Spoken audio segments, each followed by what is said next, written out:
નમસ્કાર મિત્રો, વિડીયોમાં તમારું સ્વાગત છે। જી હા મિત્રો, અત્યારે હાલના મોટા અને મહત્વના સમાચાર સામે આવી રહ્યા છે। તો મિત્રો, સમાચારમાં વાત કરીએ તો ઉત્તર પ્રદેશના ઇટાહામાં એક ચોંકાવનારી અને હૃદયદ્રાવક ઘટના સામે આવી છે।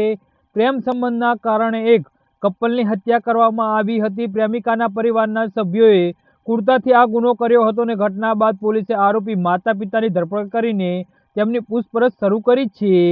જી હા મિત્રો, દીપક જે તેની પ્રેમિકા શિવાનીને મળવા આવ્યો હતો, તેના પરિવાર સભ્યો તેને વાધાજનક સ્થિતિમાં મળી આવ્યો હતો અને ગુસ્સા અને કહેવાતા સન્માનના કારણે દીપકની તીક્ષ્ણ ક્રૂર હત્યા કરવામાં આવી હતી।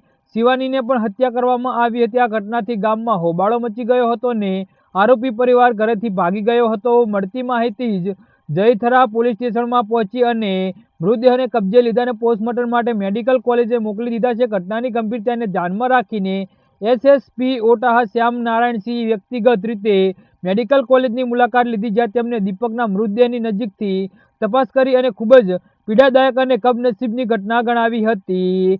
જી હા મિત્રો, તો આના વિશે તમારું શું કહેવું છે તો નીચે અમારી કમેન્ટ બોક્સમાં જરૂરથી જણાવજો અને અમારી યુટ્યુબ ચેનલને સબસ્ક્રાઇબ કરવાની ભૂલતા નહીં। ધન્યવાદ।